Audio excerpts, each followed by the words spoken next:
Hello and welcome to this episode of Eagle's Eye. I'm your host, Ava Gibson. Thank you for tuning in. Today, I'm joined by Ashland University's Director of Bands, Slade Denman. Slade, how are you doing today? I'm doing so great. It's great to be here, first time in the studio, and appreciate you guys inviting me, and just happy to be here to talk to you all. Of course, thank you for coming. So, what brought you to Ashland University? Oh, that's a great question. Well, first thing is that I'm from Ohio, so I'm originally from Zanesville, which is about an hour and a half south of here, and went to school at OU in Athens, and so Ohio is kind of like my place. It's close to home and friends and family, and so I grew up here, and Ashland's been one of the places that we've driven through lots of times before. Stopped at Grandpa's Cheese Barn when I was growing up, going to Amish country and stuff. So I knew about it, and then as I got into music and the world of band, I started noticing different universities, and Ashland's gig came up last year, and that was like, oh, this is the one. This is the school I want to be at. The program is the size that I want, and the small school vibe, but closer to where I wanted to live at was what drew me to it. So, and then once I got here and met all the students and faculty and people I would be working with, I was like, wow, this is a special place. So that's what brought me here. That's great to hear, and we're glad you're here. So this is your first year as Director of Bands. Can you tell us how it was?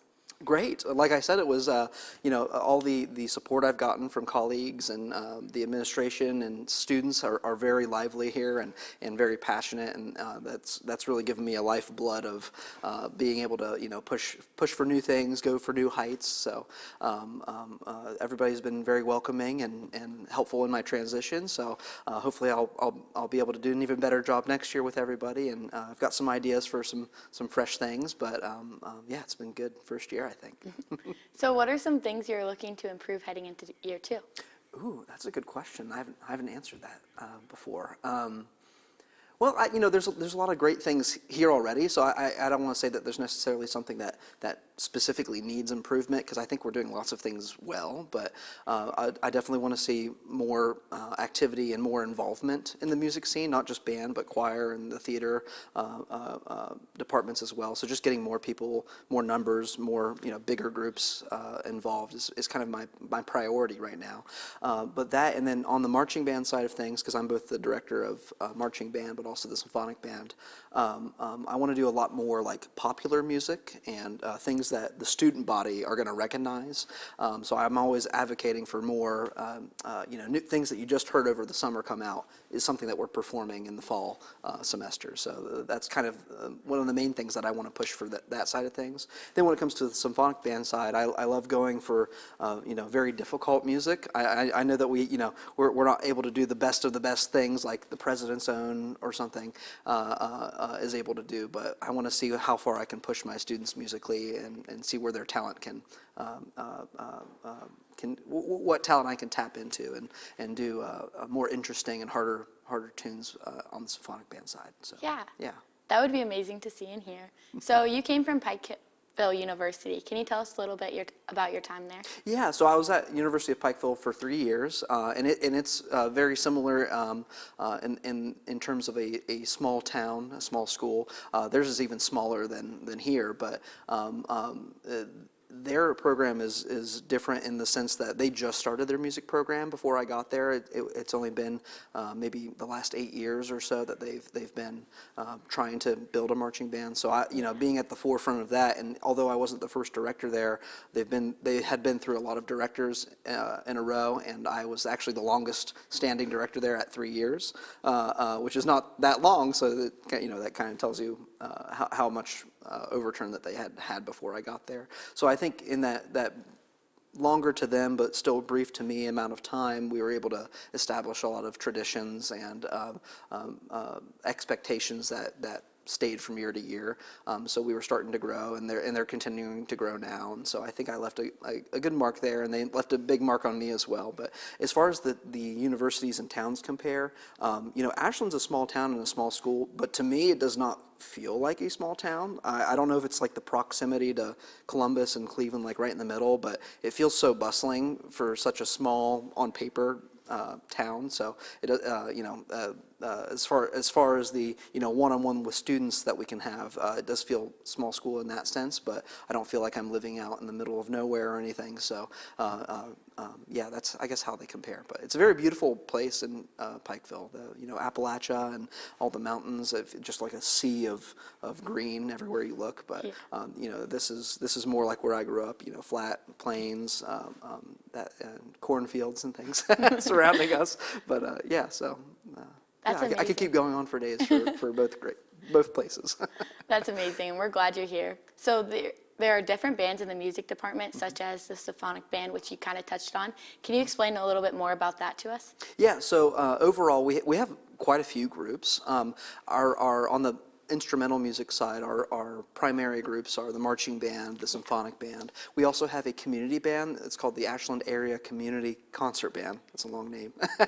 That they meet on Tuesday evenings, and it's open to both students. They can take it for a class, but it can also be for any community members who have, they've got a trumpet that's been sitting in their closet for a decade and they want to pick it back up, or high schoolers who want to play maybe a little bit more difficult music.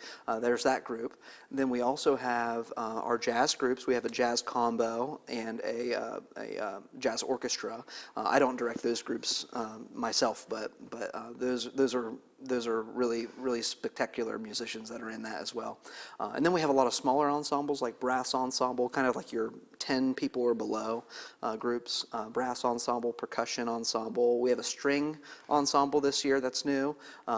So there's kind of just, lots of different opportunities for people. If you're not that person that wants to do marching band, but you want to play more classical music or vice versa, we have something for you. And that's just the instrumental side. Then we have all of our theater and vocal side of things too. So there's a place for everybody, I think. Yeah, that's perfect. So the Jazz Orchestra hosts Maple Rock Jazz Festival, where high school students work with professional jazz musicians.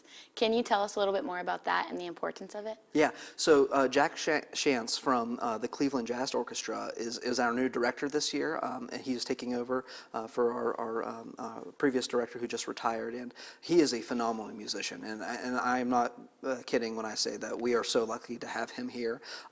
Just a master class of a jazz trumpeter, and for our students to be able to work with him is just a huge opportunity. So he put that together. So the Maple Rock event is a Friday where we invite lots of local or regional high school jazz bands to come participate. They come in, play a tune, and then Jack, with a lot of his colleagues from around the nation, or even outside of the nation, come and they'll work one-on-one, sit in with the group, and kind of play right next to them, so that the high schoolers can really feel what it's like to be that professional musician or working with a professional musician.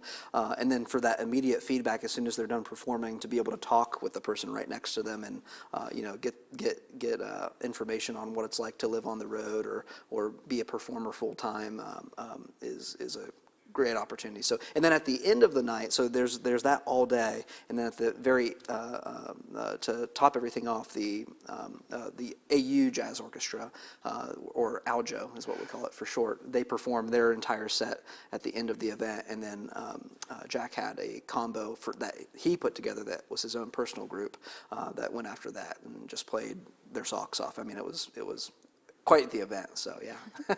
Yeah, that's really cool. So you also don't have to be a university member to be a part of the department.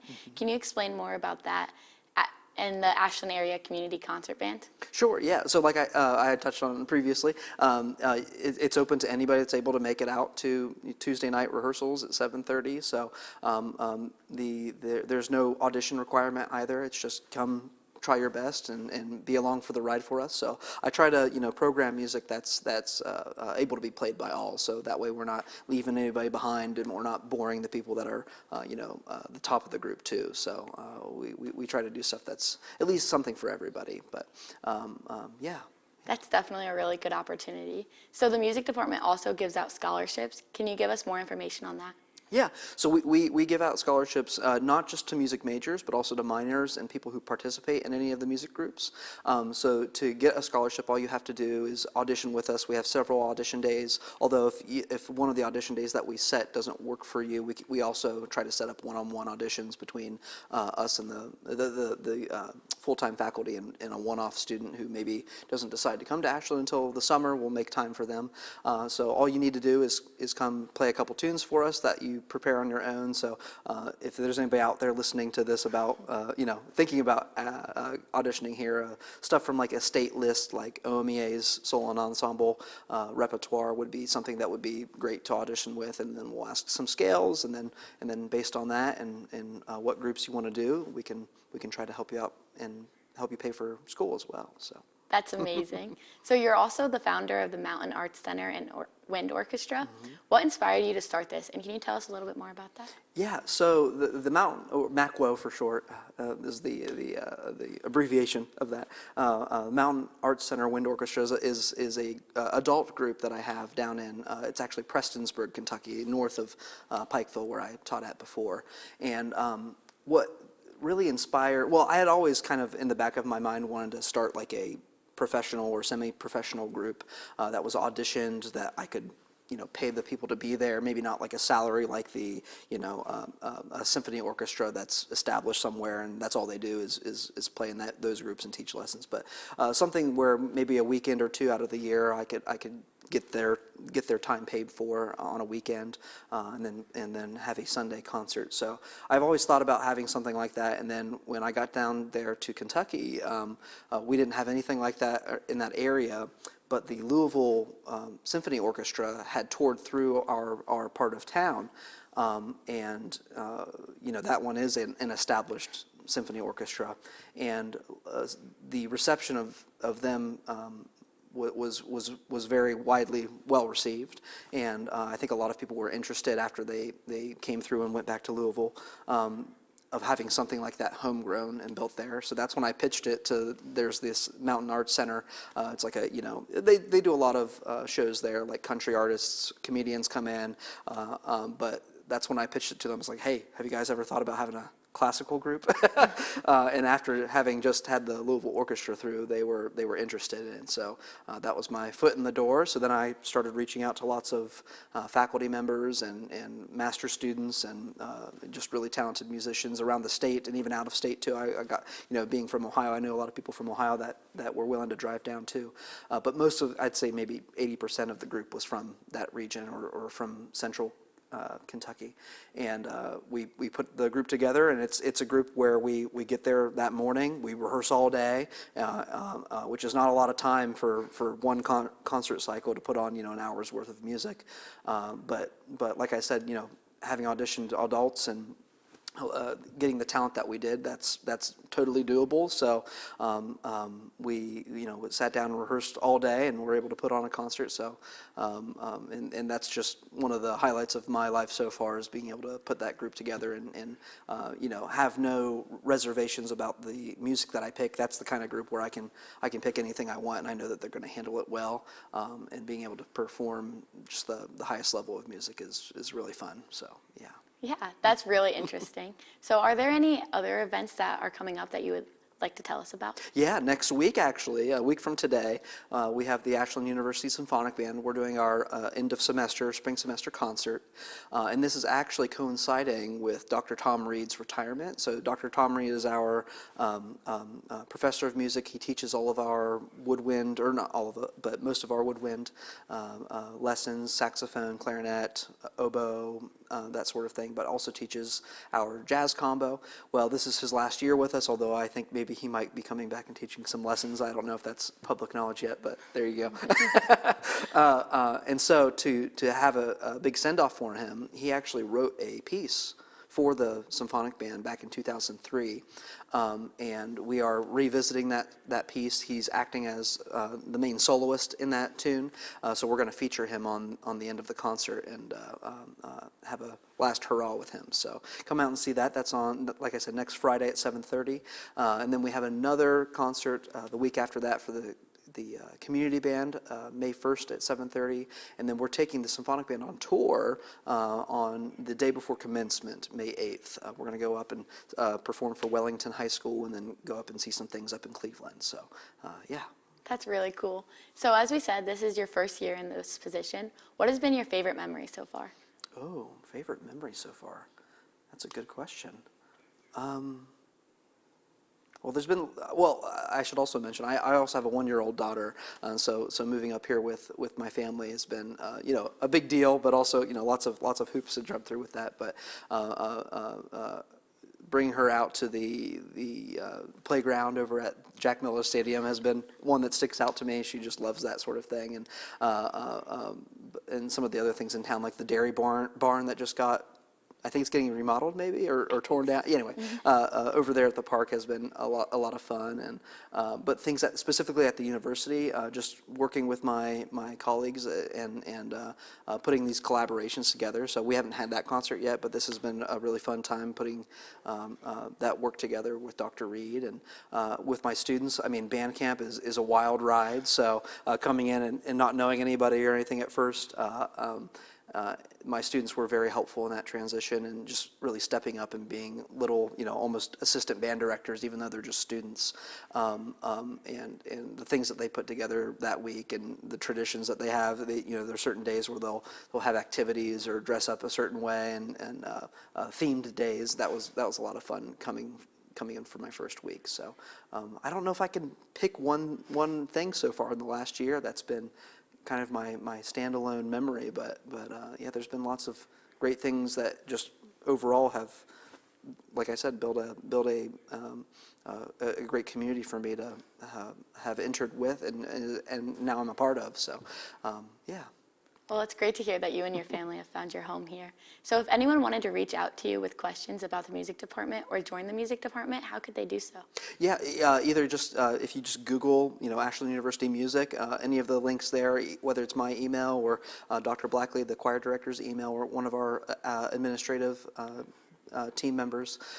Any of us will get you in touch with the right person for what you're asking. But if you want to reach out directly to me, my email is sdenman@ashland.edu, and I'll be happy to talk anything band, or if the question you're asking is choir or strings or theater, I'll get you in contact with the right people. But just come reach out to us, or you can just come knock on the door, come to CFA and walk up to the second floor and knock on one of those office doors, and we'll help you out. So. Well, thank you so much for coming in and talking with us today. Thank you for having me. Of course. So that will be it for this episode of Eagle's Eye. Make sure to follow us across all social media at AUTV Ashland. Until next time, I'm Ava Gibson. Thanks for tuning in.